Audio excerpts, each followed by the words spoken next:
In tonight's cover story, history captured on camera.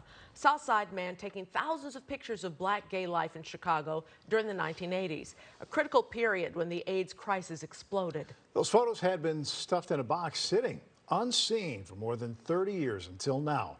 And WGN's Mike Lowe has the story.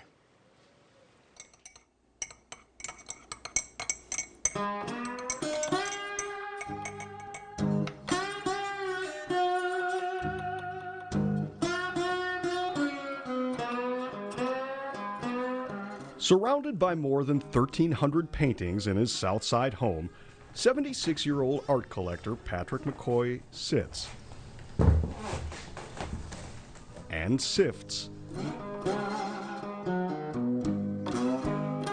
through a stack of snapshots. This was a character.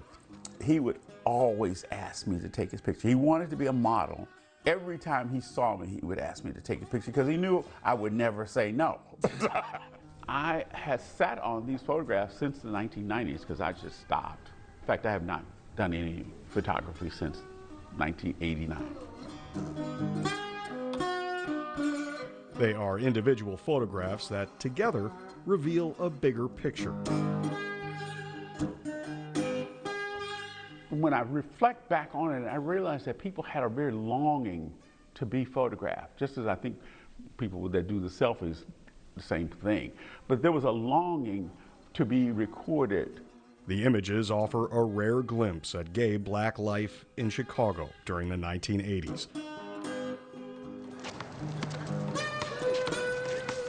The pivotal period when the AIDS epidemic swept across the United States.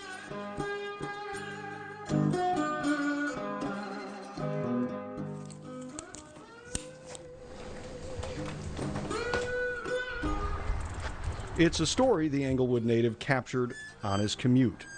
I gave up my car back in '81, and I've been riding ever since. In the 1980s, McCoy, a University of Chicago trained scientist, worked for the U.S. Environmental Protection Agency in the Chicago office. Every morning, he rode his bicycle from South Shore to the South Loop. You really see the city, you interact with the city when you're on a bicycle. You're right there, people can see you, they feel you. In his spare time, this chemist was in his element while looking through the lens of a camera. He started with a cheap point-and-shoot model, but he upgraded to a 35mm, and on his birthday in 1984, he made a promise.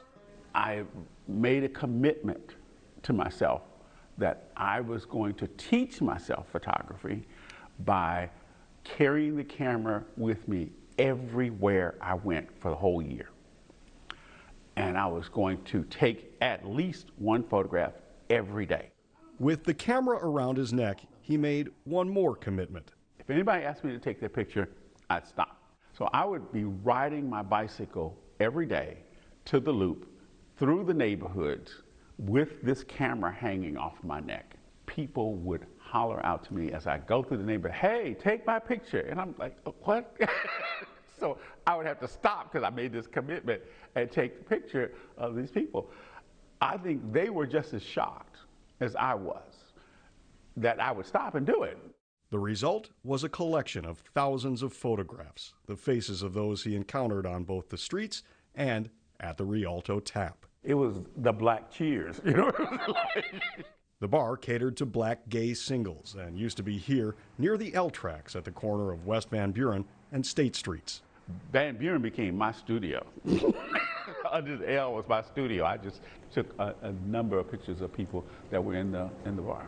About 50 of the 1,500 photos he took during that 10-year period, and we're walking into the gallery at Wrightwood 659, are now on display at Wrightwood 659, a Lincoln Park art gallery. And I just started looking at what had that ooh factor, which ones that I would look at that would make me say, ooh, that's interesting. There's almost just an innocence about him, the way he's looking at you. Artist Juarez Hawkins curated the exhibition called Take My Picture. It's a showing of African-American men that we don't normally see. We don't see them in art at leisure.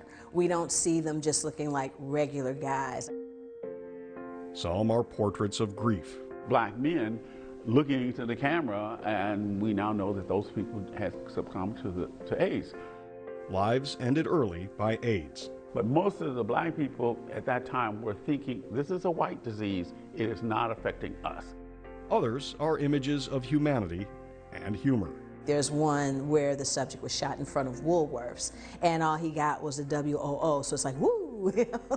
Each photo was taken at the request of the subject. The subject deciding, I want to show my biceps, or I want to show myself this way, which makes it a lot of fun too, because in a way they're not being posed, no one's telling them how to take the picture, they're just showing you what they want you to see about them. Each portrait holds the sense of an unfinished story, but taken together, they tell the tale of a group of people who simply wanted to be seen. But there was a longing to be recorded at that time, because most of these people had not been accurately depicted. And found an artist with his eyes wide open, willing to take their pictures. I, with this camera and a willingness to take a picture, was giving them that. In Chicago, Mike Lowe, WGN News. All those stories, such a personal expression. Take My Picture runs through July 15th at Wrightwood 659. It was a beautiful story. You can learn all about other LGBTQ Chicagoans during our 30-minute special later this month. Pride, Stories of Chicago's Very Own, airs Saturday, June 24th at 6:30 p.m.